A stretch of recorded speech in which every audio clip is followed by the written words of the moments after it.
Hello, my dear students.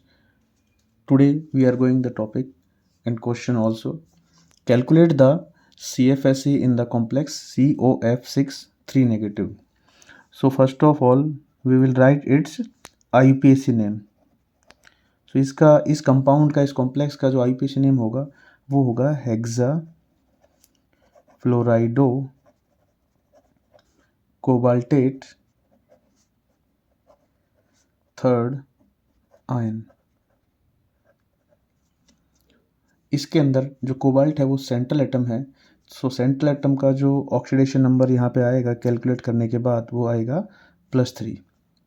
तो +3 के respect में जो हम इलेक्ट्रॉनिक कॉन्फिगरेशन लिखते हैं वो आता है हमारे पास AR18 3D 6 4s 0।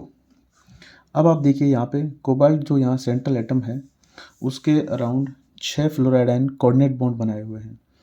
अब हमें यहाँ पर इस कॉम्प्लेक्स के अंदर CFSE का फॉर्मूला पुट करना है। सो CFSE का जो फॉर्मूला होता है -0.4 number of electrons in T2G orbital plus 0.6 number of electron in EG orbitals plus pairing energy. अब आप देखिए यहाँ पर हमारे पास T2G और EG ऑर्बिटल्स क्या होती हैं।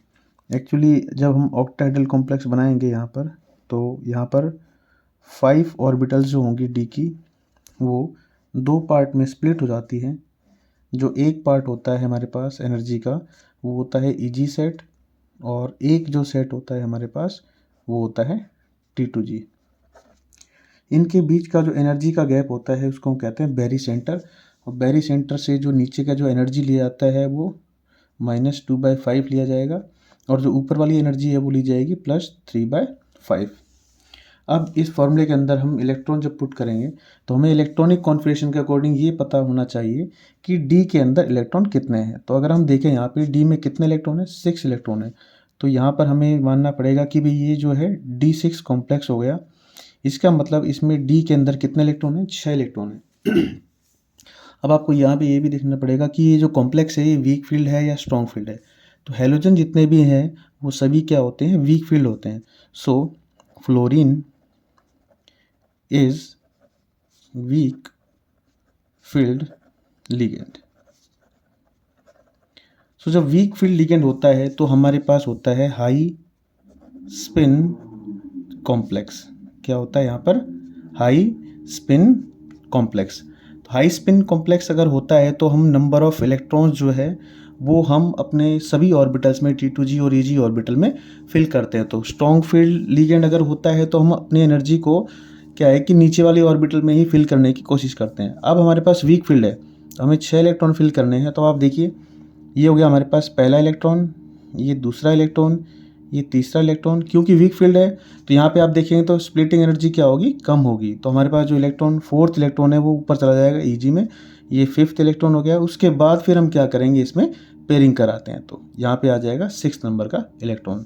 अब आप देखिए यहाँ पे हम CFSE अगर कैलकुलेट करेंगे इस क्वेश्चन के लिए यहाँ पे तो आप देखिए -0.4। अब number of electron in T2G orbital. तो T2G ऑर्बिटल में आप देखें तो 1 2 3 4 इलेक्ट्रॉन है इधर plus 0.6 number of electron in EG orbitals. तो EG ऑर्बिटल में कितने इलेक्ट्रॉन हो गए 2 प्लस पेयरिंग एनर्जी यानी पेयरिंग कितने ऑर्बिटल्स में हुआ है। तो पेयरिंग आप देखेंगे तो यहाँ पे सिर्फ एक ऑर्बिटल में पेयरिंग हुई है तो यहाँ पे आ जाएगा +1 पेयरिंग एनर्जी। अब हमें इस फॉर्मूले से इसको कैलकुलेट करना है तो यहाँ पे आ जाएगा 4 4 जा 16 यानी 1.6 प्लस 1.2 प्लस 1 पेयरिंग एनर्जी। अब हम इसको कैलकुलेट करेंगे तो यहाँ से 1.6 में से 1.4 को आप माइनस करेंगे तो ये आ जाएगा -0.4 प्लस 1 पेयरिंग एनर्जी।